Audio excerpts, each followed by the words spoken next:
बिस्मिल्लाहि वस्सलातु वस्सलामु अला रसूलिल्लाहि सल्लल्लाहु अलैहि वसल्लम। अस्सलाम वालेकुम। लाहौर रियल एस्टेट के यूट्यूब चैनल से चौधरी जमशेद रफीक +923222 जमशेद भाई, मार्केट दोबारा से नीचे कब आएगी?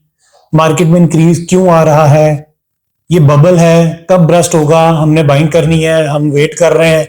मैं अगर पिछले 2 माह से अगर आप मेरी वीडियोस देखें जो कि मैं वीकली बेसिस पे बना रहा हूं, ये वो सबसे ज्यादा सवाल जो मेरे से पूछा जा रहा है ना, आज मैं उस टॉपिक के ऊपर वीडियो बनाने जा रहा हूं।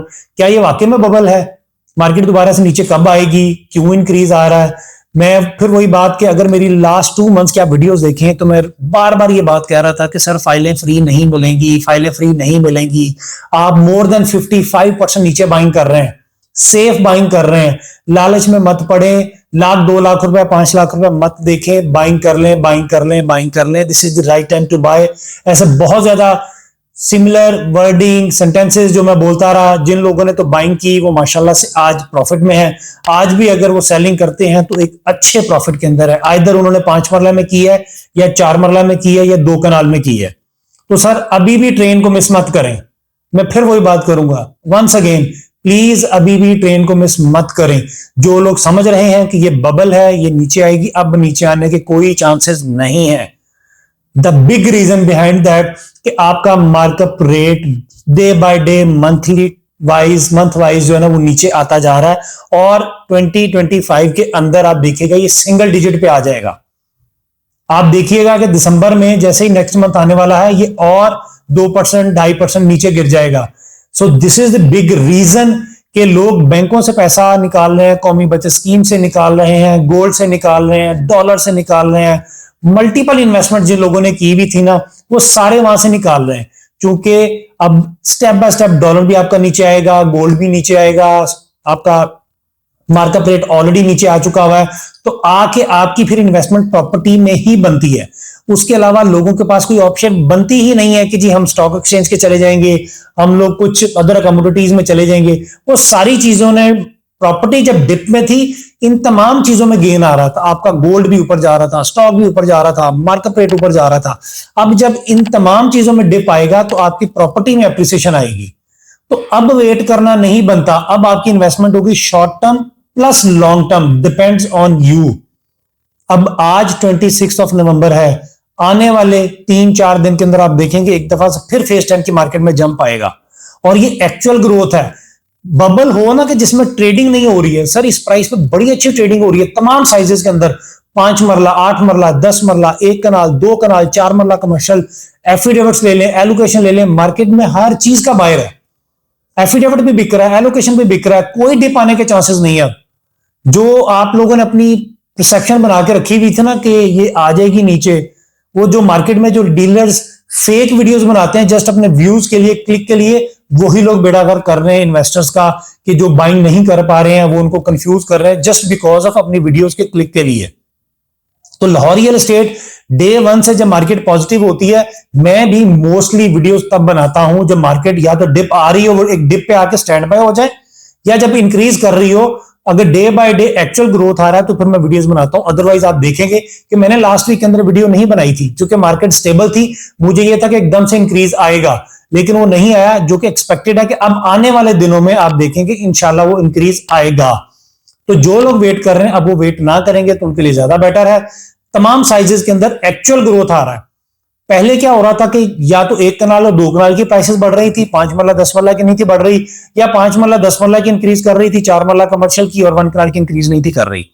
बट अब अगर टोटल कॉस्ट कैलकुलेशन आप करें तो देखें अब इस वीक के अंदर, और अगर मैं लास्ट 7 डेज की बात करूं तो मार्केट में एलोकेशन का सेलर आ गया एकदम से, चूंकि मार्केट स्टेबल हो गई। जो ग्रोथ आ रहा था वो एफिडेविट्स के अंदर आ रहा था, एलोकेशन में ग्रोथ जरा स्लो था।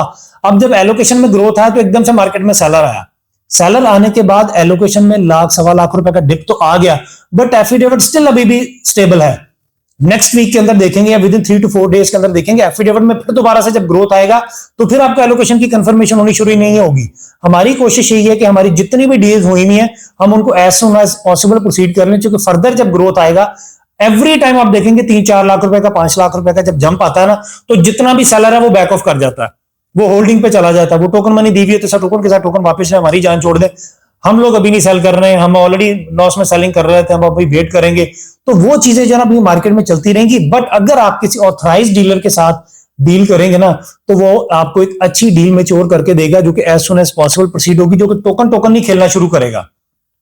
एक चीज और है कि जब मार्केट में एप्रिसिएशन हो रही होती है, तब क्लाइंट अगर डिमांड करेगा ना, चाहे वो मार्केट का कोई भी डीलर है कि यार मुझे 20-25 हजार सस्ती मिल रहे है, तो वो आपसे टोकन मनी लेके प्ले करना शुरू कर देगा, मार्केट में चीज को ढूंढनी शुरू कर देगा। वो आपके 25,000 रुपए बचाने के चक्कर में जो है ना, वो आपकी डील आपके हाथ से गवा बैठेगा, अपना कमीशन भी मारेगा और आपकी डील भी आपके हाथ से निकल जाएगी। क्योंकि मार्केट में इस टाइम पे लोअर प्राइस के ऊपर चीजों की अवेलेबिलिटी नहीं है। सेलर की कोशिश है कि मैं जितना मैक्सिमम टू मैक्सिमम गेन ले लूं, वो मेरे लिए उतना ज्यादा बेटर है। लेट सपोज अगर कल को मार्केट इंक्रीज भी करती है ना, तो मुझे कम से कम ये डेस्परेशन तो नहीं ना होगी कि यार मैंने 20-25 हजार 50 हजार सस्ती भेज दी है, तो चलो अगर रिकवरी भी होगी तो मैं कम से कम एक अपनी डिसाइडेड प्राइस के ऊपर मैंने जो अपनी थॉट्स माइंड सेटअप किया हुआ था, मैंने उसके अकॉर्डिंगली सेलिंग की है। तो अब भी जो इन्वेस्टमेंट है वो, अगर मैं टाइम पीरियड की बात करूं, तो आप इसको short term plus long term दोनों सूरतों में लेके चल सकते हैं। शॉर्ट टर्म 1 ईयर और लॉन्ग टर्म 2 to 3 ईयर्स का। चूंकि प्रॉपर्टी के अंदर जो 3 साल का डिप था ना, वो ऑलमोस्ट फिनिशिंग स्टेज के ऊपर है। जो आपकी पॉलिटिकल सिचुएशन है वो भी ऑलमोस्ट पॉजिटिविटी की तरफ जा रही है। जो चीजें थी वो ऑलमोस्ट सॉर्ट आउट हो रही हैं और इंशाल्लाह वो हो भी जाएंगी।